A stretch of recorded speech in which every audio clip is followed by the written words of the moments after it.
Bueno, bienvenidos todos una vez más a Nada al Revés, Todo al Derecho. Hoy nos acompaña un académico de la casa, el doctor Diego Gutiérrez, abogado penalista, socio fundador y asesor del Consorcio de Abogados Especializados, una persona muy querida en la institución por su mística, por su amor, por esas clases, por formar a nuestros estudiantes. Doctor Diego, qué gusto que nos acompañe en la emisora de Institución Universitaria de Colombia. Bienvenido. Doctora Claudia, muchísimas gracias. Hermosas palabras, como siempre. Me siento muy complacido de pertenecer a esta casa. Muchas gracias. Mi doc Diego, hoy vamos a hablar de cosas que, por ejemplo, para el común de las personas, no exactamente para los estudiantes de derecho, porque pues se están formando en esta área del conocimiento, pero sí para el resto, por ejemplo, nos desenvuelve la vida a partir de mitos y de leyendas en torno a un tema que es el tema del derecho penal. Y por estos días se viene hablando de un cambio en nuestra organización o en nuestra normatividad penal con la aparición de la cadena perpetua. Mi doc, ¿por qué en Colombia no habíamos hablado antes de cadena perpetua o de pena de muerte como lo existe en otros países? ¿Qué le pasa a esa organización jurídica de Colombia? Doctora Claudia, en primer lugar, sí se había hablado antes de cadena perpetua. Siempre existieron a lo largo de nuestro ordenamiento jurídico, han existido posturas populistas que buscaban siempre determinar la existencia o buscarle la cabida a una cadena perpetua. Esto siempre se manejó, siempre se miró, se analizó y se llegaron a las conclusiones que no iba a ser la solución para poder combatir en realidad la criminalidad al interior del Estado. Pero, adicional a eso, nuestra Constitución Política de Colombia por eso se reviste de ser nuestra norma de normas. Su contundencia es la norma de mayor jerarquía al interior del ordenamiento, prohíbe este tipo de penas. Pero también tenemos que ver los tratados internacionales. Los tratados internacionales nos están diciendo, que están suscritos por Colombia, están diciendo, oiga, no pueden existir ese tipo de penas. Entonces, estas son las circunstancias que han llevado al Estado colombiano a decir, no hay operatividad para este tipo de penas. Cuando dicen no hay operatividad, es que de pronto el Estado no está listo para garantizar que cuando se llegue a una condena, por ejemplo, se le brinden todas las garantías al condenado. Pues uno pensaría desde el ojo del que no hace nada, desde el ciudadano del común, que si hizo algo, pues tiene que ser castigado. Pero también las personas dentro del tema de los derechos humanos deben acceder a situaciones, digamos, dignas dentro de una condena o dentro de vivir ese ejercicio. Cuando usted dice no tenemos esas garantías, ¿es posible? Bueno, lo primero que tenemos que determinar es lo siguiente. ¿Cómo está organizado el sistema penal en Colombia? Entonces tenemos que mirar que estamos viendo que hay una protección especial al menor, que la protección del Estado sí está garantizando esa protección a través de la ley, que llega y dice y manifiesta que las personas que han cometido conductas dolosas en contra de menores de edad no tendrán ningún beneficio. Eso por ese escenario. Listo. Pero lo que nosotros tenemos que determinar es infraestructura. Infraestructura para la comisión, la investigación, juzgamiento y posterior a eso la pena de las conductas punibles. Entonces, como estamos en el escenario de la cadena perpetua por actos a menores de edad, tenemos que analizar. Lo primero que yo invito es para que conozcamos qué es una pena. La pena no es una venganza. Porque no estamos como hacen, por ejemplo, algunas tribus en la jurisdicción indígena, que su castigo son latigazos. No, nosotros tenemos otro sistema. Nosotros tenemos otro sistema. Y cuando te digo que no es un castigo, es porque el artículo 4 de nuestro Código Penal manifiesta y dice, oiga, ¿qué es la pena? Y dice, la pena cumplirá las funciones de prevención general, retribución justa, prevención especial reinserción social y protección al condenado. La prevención especial y la reinserción social operan en el momento de la ejecución de la pena de prisión. Te lo voy a desglosar. Primer parámetro, funciones de la pena, la prevención general. Lo que buscamos con la prevención general es que la gente del común, el pueblo colombiano, diga, a raíz de una conducta punible puede existir una consecuencia que es la privación del segundo derecho fundamental de mayor relevancia, que es la libertad. Para que todos sepamos que el cometer una conducta puede tener unas consecuencias jurídicas. Eso es lo que hace la prevención general. Ahora, vamos a la retribución justa. Si nosotros vamos a hablar de retribución justa, vamos a encontrar las víctimas que tienen derecho al interior del proceso penal, a una verdad, a una justicia, a una reparación, y últimamente se ha gestado una nueva arista, que es la no repetición. No repetición, correcto. Cuando vamos a hablar de retribución justa, vamos a encontrar que puede ser un compendio de ellas, ¿cierto? Inclusive en muchos casos no puede llegar a encontrarse una retribución económica. No interesa, porque lo que debe buscar la primer pilar importantísimo para la administración de justicia es que se haga justicia y se conozca la verdad. Perfecto. Y que no se vuelva a cometer la no repetición. La prevención especial está enmarcada en que el ciudadano, que fue el infractor de la ley penal, después del padecimiento de esa consecuencia de haber cometido una conducta punible, llegará a la conclusión de no volver a cometer conductas. Eso, en principio, es lo que se busca con la pena. Vuelvo y repito, son los pilares de la pena. Doc, le hago una pregunta ahí en ese caso. ¿Está establecido el porcentaje, más o menos, estudios, hay investigaciones sobre cuánto es ese porcentaje de nuevamente volver a cometer un crimen, sobre todo en este caso, digamos, de violaciones? Perfecto. Y esto? Remitámonos a lo que se debatió allá en el Congreso de la República para el momento de los debates de la cadena perpetua. Y nosotros podemos analizar que, por ejemplo, en conductas como la de los menores, los garabitos pertenecen al 6% de los casos. O sea que es un porcentaje muy pequeño. Un porcentaje mínimo. No es la mayoría. Pero entonces lo que nosotros queremos hacer es manifestar que existe una cadena perpetua a través, para volverla popular, a través de la prevención general. Para que es una de las funciones. Que es una de las funciones. Exactamente, que todo el mundo va a decir, no cometo la conducta porque hay cadena perpetua. Pero yo tengo unos apuntes al respecto. Y es, en primer lugar, los que manejamos el derecho penal sabemos y conocemos que el infractor de la ley penal siempre comete la conducta con la intención y la finalidad de no ser descubierto. Correcto.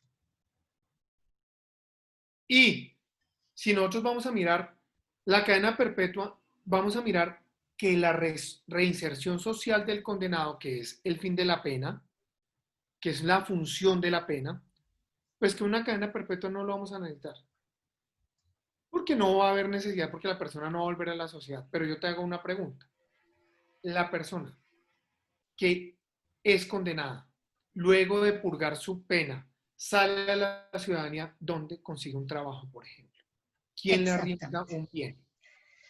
Es que si lo que nosotros pretendemos es que la persona no vuelva a cometer delitos, ni la sociedad le da la oportunidad al que fue condenado y salió, si tiene la posibilidad de salir, de reinsertarse a la vida social, y el Estado tampoco. Si no puede garantizar una condición normal de garantías, por ejemplo, de los mínimos vitales dentro de un establecimiento carcelario, pues yo creo que mucho menos va a garantizar una infraestructura para que luego salga a rehacer su vida. Entonces, ¿qué estamos haciendo pues con ese juzgamiento de tantas personas y ahora pensando en la cadena perpetua que va a agravar el problema? Pensaría yo, como lo pensaría cualquier ciudadano del común. Mira este punto que es bien interesante. La persona que es introducida en un penal, se supone que nosotros como sociedad tenemos la tranquilidad que esa persona se va a someter a un tratamiento para poder volver a salir. Esas personas tienen derecho a estudiar, tienen derecho a trabajar y otras actividades que pueden realizar al interior del penal. Muchas veces están limitados. Están limitados porque los cupos son inferiores a la cantidad de personas detenidas. Segundo punto, se generan a veces unos caciques de patio que todo lo cobran. Todo lo cobran. Tercero, las personas que acceden sexualmente a un menor de edad, la mayoría de veces son accedidas sexualmente al interior de los penales. Esto es una problemática que no es una invención mía, que es una problemática tan seria que han tratado de generar pabellones únicos y exclusivamente para las personas que cometen conductas de esta naturaleza.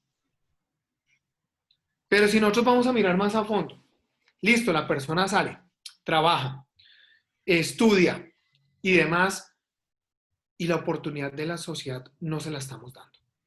La sociedad, como sociedad, no la estamos dando. Y claro que uno entiende el dolor de las personas que uno dice, pero es que él cometió una conducta. Pero cada conducta es independiente. Nosotros los abogados penalistas como yo no defendemos delitos, defendemos seres humanos. Y eso es bien interesante de comprender cuando tú hablabas de derechos humanos.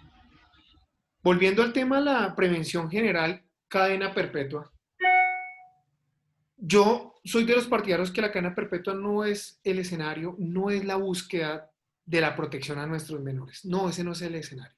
Si fuera el escenario con la prevención general, con tanto boom que se armó en todo esto, pues simple y llanamente no hubiese sucedido lo que sucedió la semana, hace unos días, con la niña indígena que fue abusada por funcionarios públicos.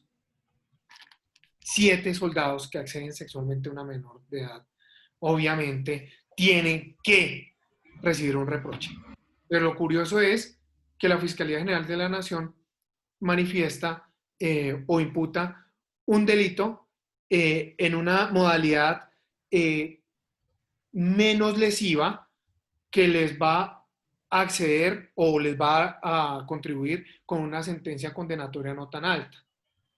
Entonces, ¿qué estamos haciendo? Por un lado estamos diciendo que necesitamos cadena perpetua, pero por el otro lado nos estamos dando cuenta que esa prevención general, que era el espíritu de decir, oiga, es que la gente ya se va a abstener de cometer delitos, no está funcionando, pero a su vez los castigos no los estamos ejecutando como es. Fácilmente podríamos estar hablando de una violencia y esas personas podrían haber sido condenadas hasta 60 años de prisión.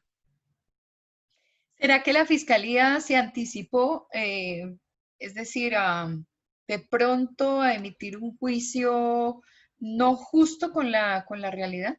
En este Pero caso, mira que a este punto también quiero llegar. Es el siguiente. La protección a los menores no debe ser el castigo. La protección a los menores debe ser la prevención. correcto, Nosotros tenemos que protegerlos es para que no sucedan estas conductas. correcto. ¿Cómo los protegemos? Con trabajo social. ¿Cómo los protegemos? Con educación. ¿Cómo los protegemos? Con la obligación social de nosotros, los que estamos alrededor de menores, de verificar que todo esté pasando en normalidad. Pero adicional a eso, ¿cómo los protegemos? Con un actuar rápido, inmediato de la justicia. Entonces, sí tengo que felicitar a la Fiscalía General de la Nación porque fue muy rápida en este caso. Fue rápida y se pudo llevar a buen recaudo a los 7 individuos. Eso hay que felicitarlo. El tema es, no conozco los elementos materiales probatorios para determinar si había o no violencia, pero uno saca la deducción desde la óptica de la autodeterminación de la menor, de decir, es que esta menor accedió a la petición. Si estaba en la capacidad de acceder a esa petición, independientemente de su pasado sexual, que eso a mí no me interesa. Estamos hablando del acto como tal. Entonces, es ahí donde uno llega a manifestar, oiga, 7 hombres, ¿será que llegar 7 hombres armados a un escenario no puede llegar a generar simple y llanamente una violencia simplemente con la presencia? Claro. Entonces, digamos que puede llegar a suceder. Otros abogados manifestaron, mire, Lo bueno es que aceptaron cargos. Si le hubiesen imputado el punible que correspondía, inmersa la violencia, no aceptaban cargos. Entonces, pues bien, porque el premio para la justicia, sí, eso es cierto, pero si las personas ya están en buen recaudo, ya están en buen recaudo, y adicional a eso, esas personas tienen un procedimiento por el punible que era, la justicia simple y llanamente va a tener la retribución adelante o atrás. Claro que siempre va a ser mucho mejor que las personas, que la fiscalía sea tan contundente en su actuar, que las personas no tengan otro camino que aceptar cargos al momento de su captura. Eso sí es el buen escenario y la verdadera protección a nuestros menores. En ese trabajo de prevención, digamos, ustedes que están en contacto con las víctimas, con los victimarios, porque al fin y al cabo, pues ese es el ejercicio penal. Los niños que son abusados están contando sin decirlo, están manifestando, porque dicen los estudios que la mayor cantidad de abusadores siempre están en el seno familiar, son cercanos, son amigos, hasta el papá o la mamá, o son personas que de alguna manera eh, tienen contacto muy cercano con las víctimas, con los menores. Claro, importantísimo, importantísimo. Ese es el deber social al que yo hacía manifestación ahorita. Los que conocemos, por ejemplo, al interior de una familia hay un menor de edad, todos saben su comportamiento, el menor de edad no necesita hablar de la conducta de la que está siendo abusado, porque su lenguaje corporal lo puedes manifestar sin que él se dé cuenta, se pone en evidencia sin que él se dé cuenta. Entonces es ahí donde tenemos que entrar y ahí donde tenemos que escuchar. En muchos casos, Clau, en muchísimos casos, los menores inclusive hablan y los mayores dicen, ah, eso es invención de usted. Claro, no les creen. No les creen. Pero entonces acá el castigo es único y exclusivamente para la persona que cometió la conducta. No, el reproche social también para la persona que no le creyó. Obviamente hay muchos casos en los cuales los menores mienten. Recuerdo tanto un caso que estábamos en plena audiencia y la menor manifestó que era mentira lo que ella había dicho en la denuncia, porque lo había visto en una popular serie de televisión llamada La Rosa de Guadalupe. Entonces es una situación muy alarmante, pero también vemos que hay niños instrumentalizados para venganza contra, cuando hay rupturas de parejas, Correcto. entonces usan al menor como un arma contra el otro. Estas son las situaciones que tenemos que actuar rápido para determinar si hay o no hay caso, para actuar rápido para la protección del menor, porque si un niño está siendo instrumentalizado, se le está causando un daño que no es sexual, pero sí psicológico. Los medios de comunicación están causando daños. Yo pensaría que no, los comunicadores no estamos actuando para contribuir al desarrollo del país y mucho menos poder llegar a una Agenda 2030 y formar parte de un trabajo que nos oriente a conseguir esos 17 ODS, Objetivos de Desarrollo Sostenible, y pensar que algún día un país como Colombia vaya a ser un país que vaya en buena vía y obviamente que garantice la calidad de vida y garantice las libertades y el cumplimiento de los derechos para todos. ¿Qué papel está jugando el medio de comunicación? ¿Está desinformando? ¿Está invitando a otra cosa? El medio masivo de comunicación con estos programas que realmente no cumplen la función ni de educar ni de informar, sino simplemente de entretener, están cambiando un poco esta realidad. ¿Eso nos está haciendo daño?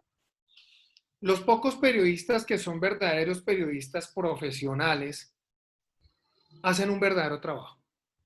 Hacen un verdadero trabajo con asesoramiento legal si van a hablar de temas legales.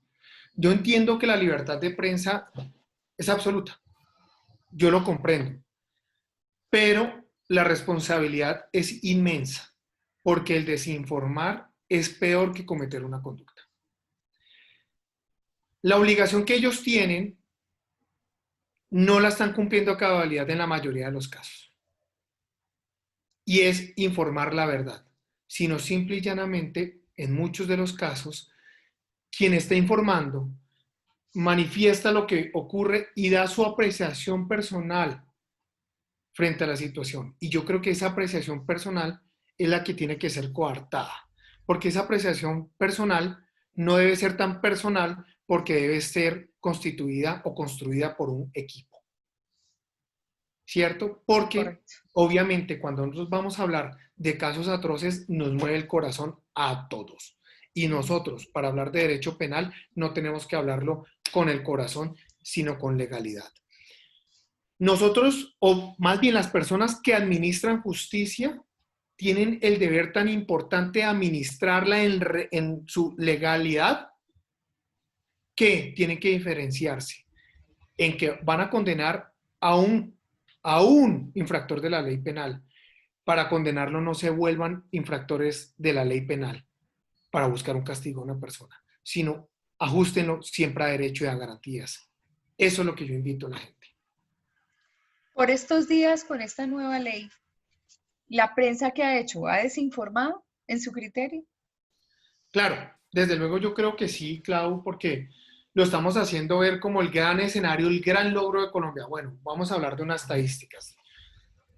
No te voy a dar números exactos, no los tengo conmigo, pero vamos a analizar qué es el trasfondo de una cadena perpetua. Primero, mantener a un infractor toda la vida. Lo vamos a sostener como Estado. Lo estamos pensionando. Entonces acá llegarán algunos que son más agresivos y dirán, entonces pena de muerte. Las consecuencias de ello es gravísimo. Pero la ley nos tiene que reformar códigos, porque ya entonces vamos a ver que la función de la pena para esos casos no viene siendo la reinserción social, por ejemplo. Y listo, y vamos a decir, es fácil reformar códigos, pero bueno, entonces vamos a mirar, si así simple y llanamente, Claudia, vamos a encontrar que hay hacinamiento en las cárceles. Ahora manteniéndolos toda la vida, ¿sí tenemos la infraestructura para someter o custodiar a estas personas? No, la respuesta es no. La respuesta Porque si es no. las URI están llenas de presos es porque no los pueden llevar a las cárceles porque están llenas. Entonces ahora sosteniéndolos toda la vida, se supone que allá en una cárcel entra y sale personas todo el tiempo. Ahora vamos a sostener un grupo de personas todo el tiempo allá. ¿Cómo vamos a hacer con el resto de personas? No tenemos infraestructura. Entonces, en ese orden de ideas, nosotros vamos a mirar, oiga, estamos generando el gran boom, la bomba. Ahora sí la gente va a dejar de cometer la conducta punible. No ha pasado una semana de todo este escándalo que han armado medios de comunicación y vemos un caso atroz de 7 desgraciados que abusan sexualmente de una niña indígena. Correcto. Entonces, ¿en qué quedó todo ese gran boom y todo lo que nos vendieron los medios de comunicación, algunos políticos que ganaron votos, que están respaldándose a raíz de todo este tema? Está quedando en absolutamente nada. Pero ese no es el único escenario. Si nosotros vemos, listo, no está funcionando, no va a funcionar, pero vamos a irnos a la letra. Vamos a encontrar que, por ejemplo, un delincuente, como lo es Uribe Noguera, un delincuente que fue condenado a 60 años de prisión, que sí está recibiendo un descuento en su pena, pero no un descuento físico directamente acortando la pena, sino que tiene que trabajar para ganarse una disminución en la pena, que por más que lo trabaje toda su vida, tiene que pasar mínimo 50 años de prisión para obtener 10 años de rebaja. 50 años de prisión es una cadena perpetua. Pero vámonos al proyecto de cadena perpetua. Uribe Noguera daría lo que fuera para haber sido juzgado por cadena perpetua. Daría lo que fuera. Y la respuesta es muy sencilla. Porque es que como se diseñó el proyecto, como va a salir la norma, es que a los 25 años se va a revisar si la persona está trabajando para la resocialización. Es decir, que a los 25 años puede salir libre. No. Es decir, que una persona como Uribe Noguera, que estamos viendo que está trabajando en resocialización porque ya inclusive tuvo una disminución de pena mínima, pero ha tenido una disminución de pena, puede llegar a acceder a los 25 años de estar detenido, van a revisar y si esta persona obtuvo. Miren la diferencia, 25 años con cadena perpetua, 50 años mínimo con el sistema como viene andando normalmente. ¿Le va a costar al Estado colombiano la inclusión de esta nueva ley? Claro, yo creo que la ley no alcanza a entrar en funcionamiento. Yo aspiro que la Corte Constitucional haga un análisis verdadero sobre esta normatividad y miremos de profundidad, de cara a la Constitución política, de cara a los tratados internacionales, si ese es el camino. Y vamos a encontrar que no.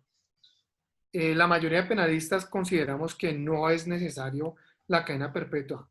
En vez de construir cárceles para meter al 6% de los infractores, que son los reincidentes, en vez de construir todos estos escenarios que van a costar miles de millones y simplemente cambiar los códigos valen miles y miles de millones, invirtamos en, por ejemplo, más fiscales, más investigadores, más trabajo social y una vigilancia en los barrios, un verdadero conteo de cuántos menores tenemos en cada barrio, en cada zona, una protección y una vigilancia.